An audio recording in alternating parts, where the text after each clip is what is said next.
ప్రపంచంలో అతిపెద్ద ప్రజాస్వామ్య దేశాలలో భారతదేశం ఒకటి. బ్రిటిషర్ల నుండి స్వాతంత్రం పొందిన తర్వాత భారతదేశం ప్రజాస్వామ్యబద్ధ పాలనను తన దేశ పరిపాలనకు ఎంచుకుంది. ఈ ప్రజాస్వామ్యబద్ధ పాలనలో కుల మతాలకు అతీతంగా మహిళలు పురుషులు అనే భేదాలు లేకుండా ప్రతి ఒక్కళ్ళు సమాన ఓటు హక్కు కలిగి ఉంటారు, సమాన హక్కులు కలిగి ఉంటారు, సమాన బాధ్యతలు కలిగి ఉంటారు. ఇటువంటి సమాన హక్కులు కలిగిన అతి పెద్ద ప్రజాస్వామ్య దేశంగా ఈరోజు భారత్ మారిపోయింది. ప్రపంచంలో అత్యంత డైనమిక్ ప్రజాస్వామ్య దేశాలను పరిగణలోకి తీసుకుంటే అమెరికా తర్వాత ఈరోజు భారత్ అత్యంత డైనమిక్ ప్రజాస్వామ్య వ్యవస్థగా పేర్కొనబడింది. ఇటీవల అమెరికా విదేశాంగ శాఖ కూడా ఇదే విషయాన్ని ధృవీకరించడం అంటే ఈ విషయాన్ని ప్రస్తావిస్తూ ఎంతో ఉన్నతమైన ప్రజాస్వామ్య విలువలు కలిగిన దేశాలలో భారత్ ఒకటని ప్రశంసించింది. ఇలా అత్యంత విప్లవాత్మకమైన ప్రజాస్వామ్య విలువలతో పరిపాలన సాగించే భారత్పై విదేశీ మీడియా, పలు విదేశీ సంస్థలు కావాలని పనిగట్టుకుని బురద జల్లుతూ దుష్ప్రచారం చేయడం మనము గమనిస్తూ ఉంటాం. ముఖ్యంగా భారతీయ జనతా పార్టీ భారతదేశంలో అధికారంలోనికి వచ్చినప్పటి నుంచి ఈ దుష్ప్రచారం మరింత పెరిగిపోయింది. ఈ దుష్ప్రచారంలో ఎంతవరకు నిజముందో నిజమైన భారతీయులందరికీ తెలుసు.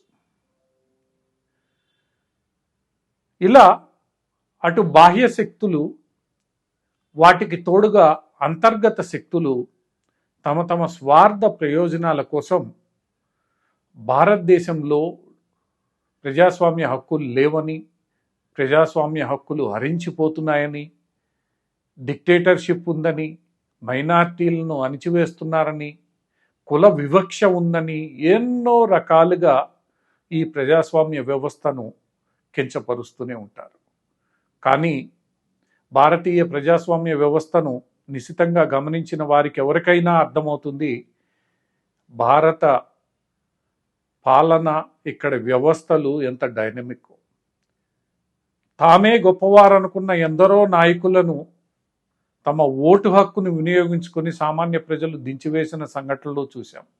ఎమర్జెన్సీ తర్వాత ఇందిరాగాంధీని ఓడించిన ఘనత కూడా ఈ దేశ ప్రజలదే. అదే ఇందిరాగాంధీకి అత్యధిక మెజారిటీ కట్టబెట్టిన ఘనత ఈ దేశానిదే. అటు పిమ్మట ఆ స్థాయిలో నరేంద్ర మోడీకి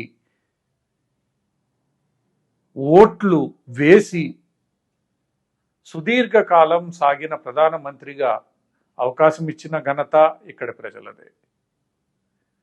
అంతేకాకుండా అటు వామపక్షాలు, ఇటు కాంగ్రెస్ పార్టీ, ఇటు పలు ప్రాంతీయ పార్టీలు, ఎన్నో ప్రాంతీయ పార్టీలు, వాటన్నిటికీ అవకాశం ఇచ్చిన గొప్ప దేశం భారతదేశపు ఓటర్లు.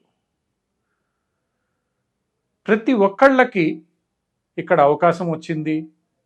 వాళ్ళు గెలిచారు, ఓడారు, పోరాడుతూనే ఉన్నారు, ప్రజాస్వామ్యబద్ధంగా నడుస్తూనే ఉన్నారు. ఇంత జరుగుతున్న భారతదేశం పట్ల ఈ విదేశీ సంస్థలు, విదేశీ మీడియా బురద జల్లడం మానడం లేదు. అయినప్పటికీ భారతదేశం యొక్క ప్రజాస్వామ్య విలువల గొప్పతనం ఎవరు దాచిపెట్టలేరు. దాచిపెట్టాలని చూసినా దాగదు.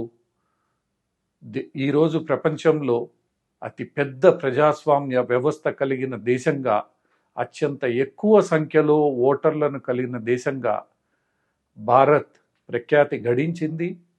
తన ప్రజాస్వామ్య విలువలను నిరూపించుకుంటూనే ఉంది.